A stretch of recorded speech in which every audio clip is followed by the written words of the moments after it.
Hi guys, ಎಲ್ರಿಗೂ ನಮಸ್ಕಾರ. ಇವತ್ತು ನೋಡುವಂಥದ್ದು ಫುಲ್ ಮನೆ ರಿನೋವೇಷನ್. ಇದು ಬಂದ್ಬಿಟ್ಟು ಡೂಪ್ಲೆಕ್ಸ್ ಹೌಸು. ಇದು ಬಂದು 28 ವರ್ಷ ಹಳೆ ಮನೆ. ಇದು ಆ ಥರ ಇರೋ ಮನೆಯನ್ನು ಈ ಥರ ಮಾಡಿ ಕೊಟ್ಟಿದ್ದೀವಿ. ನೀವು ಔಟ್ರ್ ಲುಕ್ ನೋಡ್ಬೋದು. ಒಳಗಡೆ ನಿಮಗೆ ಎಲ್ಲ ತೋರಿಸ್ತೀನಿ. ಇವಾಗ ಮಾರ್ಕ್ ಮಾಡಿ ತೋರಿಸ್ತೀನಿ ನೋಡಿ. ಅದು ಬಂದ್ಬಿಟ್ಟು ಲೆಫ್ಟ್ ಸೈಡ್ನಲ್ಲಿ ಒಂದು ಬಾಲ್ಕನಿ ಇದೆಯಲ್ಲ, ಅದೇ ಥರ ಸೇಮ್ ಇತ್ತು. ಅದು ಒಂದು ರೂಮ್ ಮಾಡಿ ಕೊಟ್ಟಿದ್ದೀವಿ. ಕಸ್ಟಮರ್ಗೆ ಫಸ್ಟ್ 2 ಬಾಲ್ಕನಿ ಇತ್ತು. ಇವಾಗ ಒಂದು ಬಾಲ್ಕನಿ ಇದೆ. ಒಂದು ಬಾಲ್ಕನಿನ ಒಂದು ರೂಮ್ ಇದು ಮಾಡಿದ್ದೀವಿ. ಇವಾಗ ನಿಮಗೆ ಒಳಗಡೆ ಹೋಗಿ ತೋರಿಸ್ತೀನಿ ಯಾವ ಥರ ಮಾಡಿದ್ದೀವಿ ಅಂದ್ಬಿಟ್ಟು. ಇದು ಪಾರ್ಕಿಂಗ್ ಏರಿಯಾ. ಇದು ಬಂದ್ಬಿಟ್ಟು ಫುಲ್ ಪಾರ್ಕಿಂಗ್ ಏರಿಯಾ. ಫಸ್ಟ್ ಬಂದ್ಬಿಟ್ಟು ಸಿಮೆಂಟ್ನಲ್ಲಿ ಇತ್ತು. ಎಲ್ಲ ಇಲಿ ತೋಡಿ ತುಂಬ ಇದಾಗ್ತಾಯಿತ್ತು. ಇವಾಗ ಟೈಲಿಸ್ ಹಾಕಿ ಕೊಟ್ಟಿದ್ದೀವಿ. ಇದು ಹಾಲ್ ಎಂಟ್ರೆನ್ಸು. ಈ ಮನೆ ಒಳಗಡೆ ಫುಲ್ಲು ಮೊಸಾಕ್ ಟೈಲ್ಸ್ ಇತ್ತು. ಅಲ್ಲೇದು ನೋಡಿರ್ಬೋದು ನೀವು. ನಾನು ಫಸ್ಟ್ ಒಂದು ವೀಡಿಯೋ ಮಾಡಿದೆ, ಬಿಫೋರ್ ಯಾವ ಥರ ಇತ್ತು, ಆಫ್ಟರ್ ಯಾವ ಥರ ತೋರ್ಸೋಕ್ಕೆ. ಬಟ್ ಅದು ಮೊಬೈಲು ಸ್ವಲ್ಪ ಡ್ಯಾಮೇಜ್ ಆಗಿರೋದ್ರಿಂದ ಅದು ಫುಟೇಜ್ ಸಿಕ್ಕಿಲ್ಲ, ಅದು ಡಿಲೀಟ್ ಆಯಿತು. ನೋಡ್ಬೋದು ಎಲ್ಲ ಸ್ವಲ್ಪ ಫ್ಯಾನ್ಸಿ ಲೈಟ್ ಹಾಕಿದ್ದೀವಿ. ಫ್ಯಾನು ಲೈಟು ಎಲ್ಲ ಫುಲ್ ಎಲ್ಲ ಲೇಟೆಸ್ಟ್ ಟೈಪ್ ಹಾಕಿ ಕೊಟ್ಟಿದ್ದೀವಿ. ಆಲ್ಮೋಸ್ಟು ಪ್ಲಂಬಿಂಗು ಎಲೆಕ್ಟ್ರಿಕಲ್ ಎಲ್ಲ ವರ್ಕ್ ಮುಗಿದೋಗಿದೆ. ಇದು ಪೇಂಟಿಂಗು ಬಂದ್ಬಿಟ್ಟು ಫಸ್ಟ್ ಕೋಟ್ ಆಗಿದೆ. ಇನ್ನೊಂದು ಫೈನಲ್ ಕೋಟ್ ಇದೆ. ಕಾರ್ಪೆಂಟ್ರು ಎಲ್ಲ ಕೆಲಸ ಮುಗಿದೋಗಿದೆ ಆಲ್ಮೋಸ್ಟು. ಇನ್ನೂ ಸ್ವಲ್ಪ ಫೈನಲ್ ಇದೆ. ಆಲ್ ಸೀಲಿಂಗ್ನಲ್ಲಿ ಬಂದ್ಬಿಟ್ಟು 2 ಫ್ಯಾನು ಮತ್ತು ಒಂದು ಫ್ಯಾನ್ಸಿ ಲೈಟ್ ಹಾಕಿದ್ದೀವಿ ಸೀಲಿಂಗ್ನಲ್ಲಿ. ನಿಮ್ಗೆ ಯಾರಿಗಾದ್ರೂ ರಿಕ್ವೈರ್ಮೆಂಟ್ ಇದ್ದರೆ ಕಾಲ್ ಮಾಡ್ಬೋದು. ನಾವಿರೋ C V Raman Nagar near old airport HL. ನಾವು ಇಲ್ಲಿಂದ ಒಂದು 10 to 15 ಕಿಲೋಮೀಟರ್ ಸರ್ವಿಸ್ ಕೊಡ್ತೀವಿ. ನಾವು ಬಂದ್ಬಿಟ್ಟು ಫುಲ್ ಮನೆ ರಿನೋವೇಷನು, ಬಾತ್ರೂಮ್ ರಿನೋವೇಷನು, ಕಿಚನ್ ರಿನೋವೇಷನು, ಇಂಡಿಯನ್ದ ವೆಸ್ಟರ್ನ್ ಮಾಡೋದು, ವೆಸ್ಟರ್ನಿಂದ ಇಂಡಿಯನ್ ಮಾಡೋದು, ವಾಲ್ ಮೌಂಟಿಂದ ಇಂಡಿಯನ್ ಮಾಡೋದು, ಇಲ್ಲ ಇಂಡಿಯನ್ದ ವಾಲ್ ಮೌಂಟ್ ಮಾಡೋದು, ಈ ಥರ ಪ್ರತಿಯೊಂದು ಮಾಡಿಕೊಡ್ತೀವಿ. ಪ್ರತಿಯೊಂದು ವೀಡಿಯೋನು ನಮ್ಮ ಚಾನಲ್ನಲ್ಲಿ ಹಾಕಿದ್ದೀವಿ. ನಿಮ್ಗೆ ಏನು ರಿಕ್ವೈರ್ಮೆಂಟ್ ಇದೆ ಆ ವೀಡಿಯೋ ನೋಡಿದ್ರೆ ನಿಮ್ಗೆ ಒಂದು ಐಡಿಯಾ ಸಿಗುತ್ತೆ. ಯಾವ ಥರ ಇರೋದು, ಯಾವ ಥರ ಮಾಡಿಕೊಟ್ಟಿದ್ದಾರೆ. ನಿಮ್ಗೆ ಯಾವ ಥರ ರಿಕ್ವೈರ್ಮೆಂಟ್ ಇದೆ ಅದ್ರ ಮೇಲೆ ನೀವು ಇದು ಮಾಡಿದ್ರೆ ನಾವು ರೇಟ್ ತಿಳಿಸ್ಕೊಡ್ತೀವಿ. ನೋಡ್ಬೋದು ಇದು ಕಿಚನು. ಇದು ಕಿಚನ್ ಫ್ಲೋರಿಂಗ್ ಬಂದ್ಬಿಟ್ಟು ಸ್ವಲ್ಪ ವುಡನ್ ಕಲರ್ನಲ್ಲಿ ಹಾಕ್ಕೊಂಡಿದ್ದಾರೆ. ಸ್ವಲ್ಪ ಗಲೀಜಾದ್ರೂ ಮೇಂಟೈನ್ ಮಾಡೋಕ್ಕೆ ಈಸಿ ಅಂದ್ಬಿಟ್ಟು. ಈ ಮನೆಯಲ್ಲಿ ಫುಲ್ ರಿನೋವೇಷನ್ ವರ್ಕ್ನಲ್ಲಿ ವುಡ್ ವರ್ಕ್ ಬಿಟ್ಟು ಫುಲ್ ಎಲ್ಲ ನಾವು ಮಾಡಿಕೊಟ್ಟಿದ್ದೀವಿ. ವುಡ್ ವರ್ಕ್ ಮಾತ್ರ ಸಪ್ರೇಟ್ ಅವರು ಓನರ್ ಕಡೆ ಇದು ಮಾಡ್ಕೊಂಡಿದ್ವಿ. ಯಾಕಂದರೆ ವುಡ್ ವರ್ಕು ನಾವು ಮಾಡಿಸ್ಕೊಡಲ್ಲ. ಅದು ಚುಚ್ ಪ್ಲೇಟ್ ಎಲ್ಲ ತುಂಬ ಹಳೆಯ ಮಾಡಲಿತ್ತು. ಎಲ್ಲ ತೆಗೆದ್ಬಿಟ್ಟು ಆವೆಲ್ಸ್ ಎಲ್ಲ ಚುಚ್ ಪ್ಲೇಟ್ ಹಾಕಿ ಕೊಟ್ಟಿದ್ದೀವಿ. ಸಿಂಕ್ ಪಕ್ಕದಲ್ಲಿ ಒಂದು ಕಬೋರ್ಡ್ ಥರ ಮಾಡಿ ಅದು ಒಳಗಡೆ RO ಮತ್ತು ಗೀಸರು ಇಟ್ಟಿದ್ದೀವಿ. ಯಾಕಂದರೆ ಚಳಿಗಾಲದಲ್ಲಿ ಇದು ಹಾಟ್ ವಾಟರ್ ಯೂಸ್ ಮಾಡ್ಕೊಳ್ಳೋ ಥರ. ನೋಡ್ಬೋದು ನೀವು ಮೇಲೆ. ಇಲ್ಲಿ ಗೀಸರ್ ಇಟ್ಟಿದ್ದೀವಿ. ಎಲ್ಲ ಕ್ಲೋಸ್ ಟೈಪ್ನಲ್ಲಿ ಬೇಕಂದ್ರು ಕಸ್ಟಮರು. ಅದು ಒಳಗಡೆ ಫಿಟ್ ಮಾಡಿ ಕೊಟ್ಟಿದ್ದೀವಿ. ಸಿಂಕಿಗೆ ಬಂದ್ಬಿಟ್ಟು ಸಿಂಕ್ ಮಿಕ್ಸರ್ ಹಾಕಿದ್ದೀವಿ, ಹಾಟ್ ಆ್ಯಂಡ್ ಕೋಲ್ಡು. ಮತ್ತು ಒಂದು ಟ್ಯಾಪ್ ಅಡಿಷ್ನಲ್ ಸಪ್ರೇಟಾಗಿ ಒಂದು ಡೈರೆಕ್ಟ್ ಬೋರಿಂದ ಬರೋ ನೀರು ಒಂದು ಟ್ಯಾಪ್ ಬೇಕಂದ್ರು ಅದು ಹಾಕ್ಕೊಟ್ಟಿದ್ದೀವಿ. ಇದು ಡೈನಿಂಗ್ ಹಾಲ್ ಏರಿಯಾ. ಇದು ಡೂಪ್ಲೆಕ್ಸ್ ಹೌಸ್ ಇರೋದ್ರಿಂದ ಕೆಳಗಡೆ ಬಂದ್ಬಿಟ್ಟು ಇದು ಒಂದು ಬೆಡ್ರೂಮು. ಇದು ಫುಲ್ ಎಲ್ಲ ಮಜಾಕ್ ಟೈಲ್ ಇರುತ್ತೆ. ಎಲ್ಲ ರಿಮೂವ್ ಮಾಡಿಬಿಟ್ಟು ಕ್ಲೀನಾಗಿ ಇದು ವೆಟ್ರಿಫೈಡ್ ಹಾಕಿದ್ದೀವಿ 4x2 ಟೈಲ್ದು.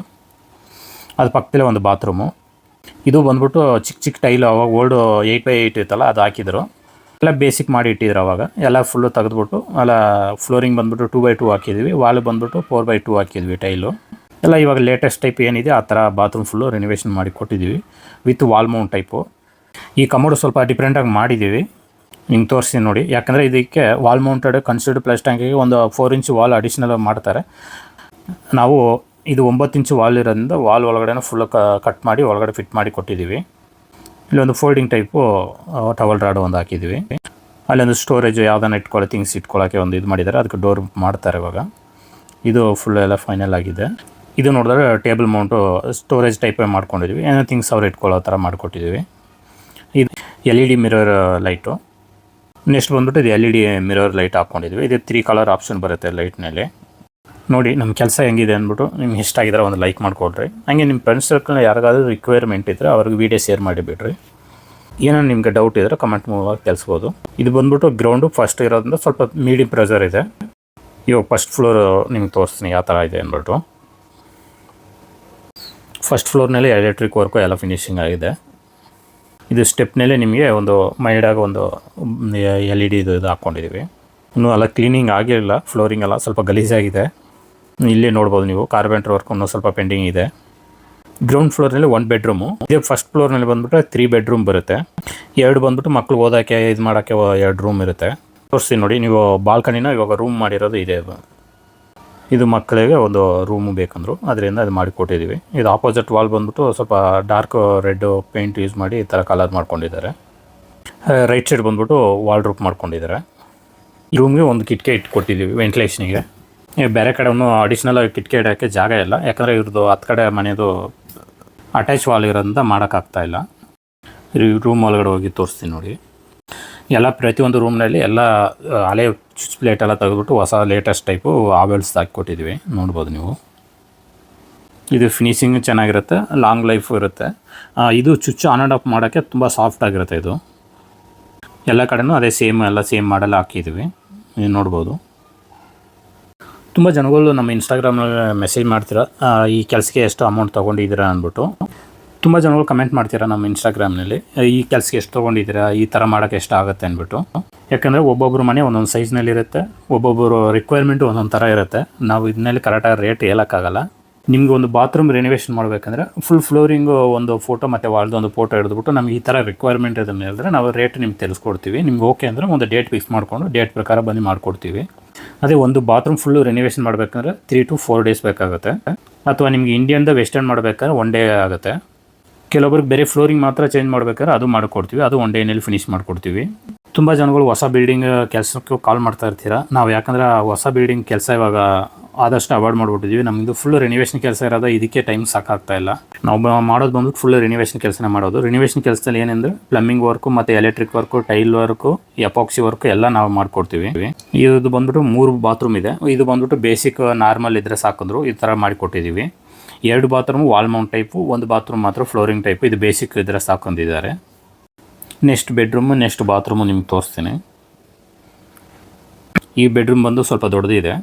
ಈ ಬೆಡ್ರೂಮ್ನಲ್ಲಿ ವುಡ್ ವರ್ಕ್ ಸ್ವಲ್ಪ ಮಾಡಿದ್ದಾರೆ. ಇದು TV ವಾಲ್ ಮೌಂಟು ಜಾಗದಲ್ಲಿ ಸ್ವಲ್ಪ ವುಡ್ ವರ್ಕ್ ಮಾಡಿದ್ದಾರೆ, ತೋರಿಸ್ತೀನಿ ನೋಡಿ. ಇಲ್ಲಿ ಬಂದ್ಬಿಟ್ಟು ಸಿಂಪಲ್ ಆಗಿದ್ದರೆ ಸಾಕನ್ನು ಮಾಡ್ಕೊಂಡಿದ್ದಾರೆ.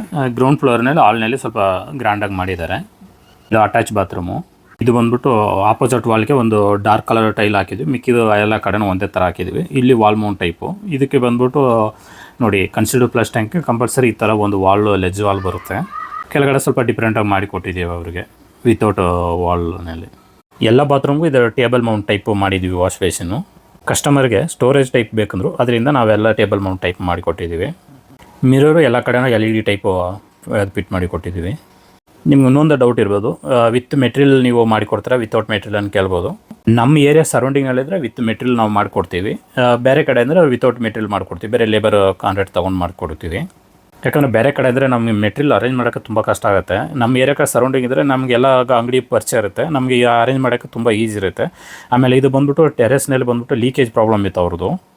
ಅದರಿಂದ ಎಲ್ಲ ಕ್ಲೀನ್ ಮಾಡಿ ವಾಶ್ ಮಾಡಿ ವಾಟರ್ ಪ್ರೂಫಿಂಗ್ ಮಾಡಿಕೊಡ್ತಾ ಇದ್ವಿ. ಫಸ್ಟ್ ಯಾರೋ ಮಾಡಿ ಕೊಟ್ಟಿದ್ದಾರೆ, ಏನೆಂದರೆ ಅವರು ಕ್ಲೀನಾಗಿ ಅದು ವಾಶ್ ಮಾಡಿ ಕ್ಲೀನ್ ಮಾಡಿ ಅದ್ರ ಅಪ್ಲೈ ಮಾಡಿಲ್ಲ. ಅದರಿಂದ ಎಲ್ಲ ಲೂಸ್ ಆಗಿದೆ, ಎಲ್ಲ ಕಿತ್ಕೊಂಡ್ಬರ್ತಾ ಇದೆ.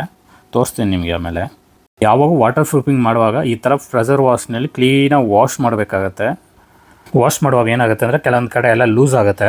ಈ ಥರ ಎಲ್ಲ ಲೂಸ್ ಆದಮೇಲೆ ನಾವು ಪಟ್ಟಿ ಬ್ಲೇಡ್ನಲ್ಲಿ ಫುಲ್ ಎಲ್ಲ ಅದು ಫುಲ್ಲು ಇದು ಲೂಸ್ ಆಗಿರೋದೆಲ್ಲ ಕೆರೆದಿ ತೆಗಿಬೇಕಾಗತ್ತೆ. ಕೆರೆದಿ ತೆಗೆದ ಮೇಲೆ ಲಾಸ್ಟ್ನಲ್ಲಿ ಒಂದು ಇದು ಮೆಟಲ್ ಬ್ರಷ್ ಬರುತ್ತೆ, ಪ್ಲಾಸ್ಟಿಕ್ ಬ್ರಷ್ ಬರುತ್ತೆ. ಅದು ಹಾಕಿ ಉಜ್ಜಿದ್ರೆ ಒಳಗಡೆ ಇರೋದು ಧೂಳು ಡೆಸ್ಟು ಎಲ್ಲ ಬರುತ್ತೆ. ಅವಾಗ ಒಂದು ಸಲ ವಾಶ್ ಮಾಡಿಬಿಟ್ಟು ಡಾಕ್ಟರ್ ಫಿಕ್ಸ್ಡ್ ಲಿಕ್ವಿಡ್ ಬರುತ್ತೆ, ಅದು ಒಂದು ಲೇಯರ್ ಫಸ್ಟು ಒಂದು ಕೋಟು ಅಪ್ಲೈ ಮಾಡಬೇಕಾಗತ್ತೆ.